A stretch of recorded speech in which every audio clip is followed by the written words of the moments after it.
Hi guys, and welcome back to my channel. If you are new, welcome.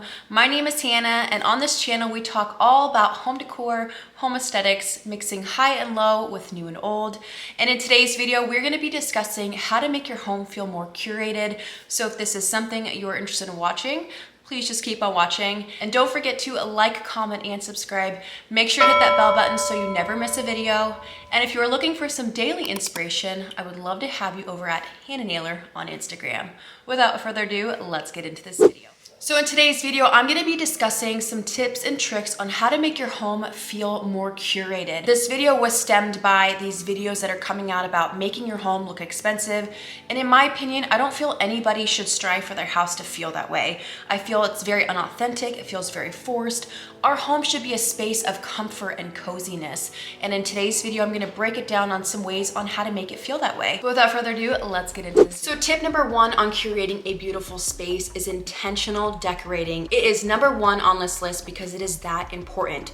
Intentional decorating is where we really see each individual person's style shine. This is where you can be personal, you can curate your space, it's interesting, it is different than every other person. Your personal touch is really gonna come into this, and when it comes to purchasing items, being intentional is very important.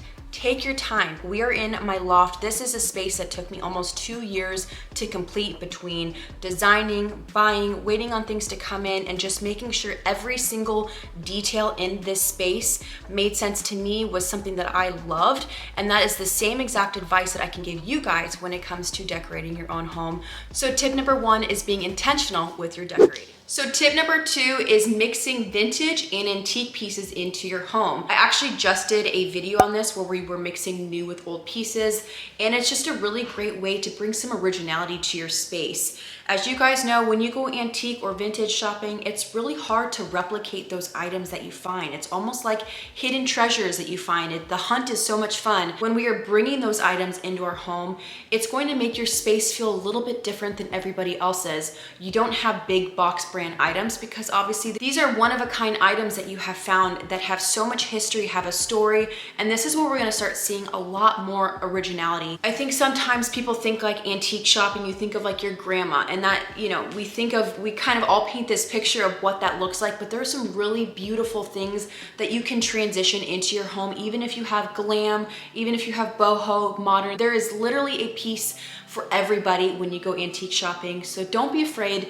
to go to your local shops to see what they have. You might just be surprised and be able to bring in some goodies to your home to curate your space. Family photos. This is where your house is going to start feeling like a home. It is going to make it feel like someone actually lives in the house. You are not only adding personalization, but you are also going to have some sentimental meaning behind each picture that you showcase in your space.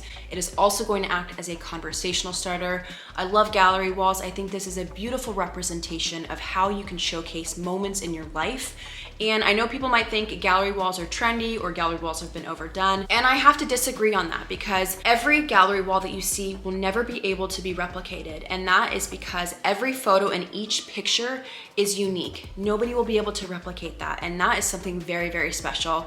I have a couple gallery walls. I have the gallery wall behind me, and I have the gallery wall that you guys would have caught in my loft reveal.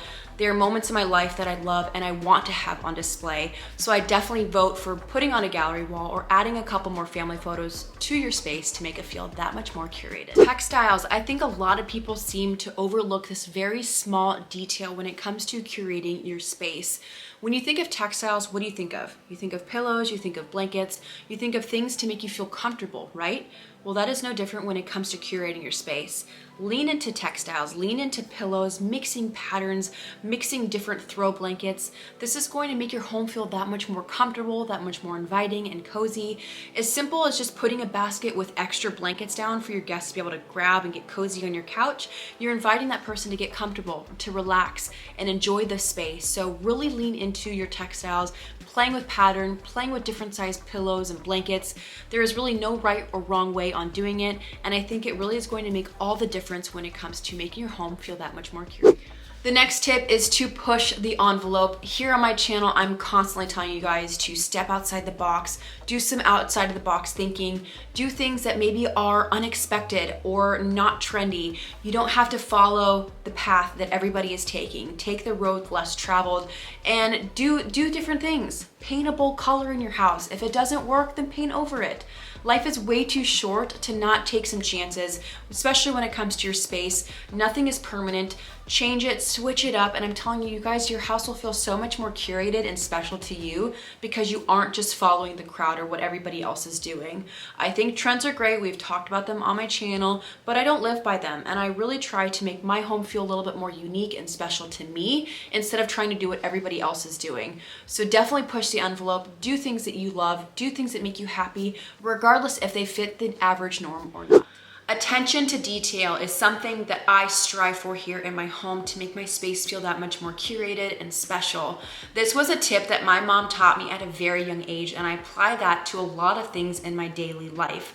I feel when you have that attention to detail, that very minute little detail to a space, whether that is the decor that you choose, the way that you style it, it really does make a big difference. It's so small but makes such an impact when it comes to your overall space. You guys can take my holiday tablescape, for example. It's like that final little place card setting or the really cute little napkin rings that you add to your table setting that makes it that much better. That attention to detail will go a very long way when it comes to curating a beautiful home. So don't forget the little things when it comes to your space. The last and final tip on this ways to make your home feel more curated is to buy things you love. This is a really important topic, and I think a lot of people need to pay more attention on the things that they're buying, the things that they are bringing into their home. If you go to a store and you don't love it, then pass on it. If you go home later that night and you are still thinking about that item, then maybe go back the next day and reevaluate it. I'm at a point in my life where I really take my time and buy things that I truly love. Maybe it'll take 6 months for me to save up my money for versus just going out and buying something to fill a void or just to buy it. Maybe it was on clearance, maybe it was a good deal. I have wasted so much money doing this way of thinking versus taking my time, saving my money, investing in things that I truly do love versus buying 3 to 4 mediocre things instead. So this is a huge tip for all of you guys. When it comes to buying things for your home, buy things you only love. Truly love. Whether that's, maybe it's a little bit more expensive. Save your money, take your time, and invest in that one item that you really do love versus buying multiple things that maybe are cheaper and are mediocre. I cannot stress this to you guys enough, and I hope you really do take this into consideration when it comes to buying things for your space. Your home should be full of things you love, not just things that are just filling space. So that is the last and final tip on ways to curate a beautiful home. All right guys, and that is it for today's video. I hope you enjoyed this ways to make your home feel a little bit more curated. I feel like we should steer away from the ways on making your home feel expensive. Yes, we all want to elevate our space, but at the end of the day, I think it comes down to curating a home that feels comfortable, lived in, and inviting. So I hope you guys got some inspiration from today's video, and I hope you guys can apply some of these tips and tricks when it comes to making purchases or decorating your home.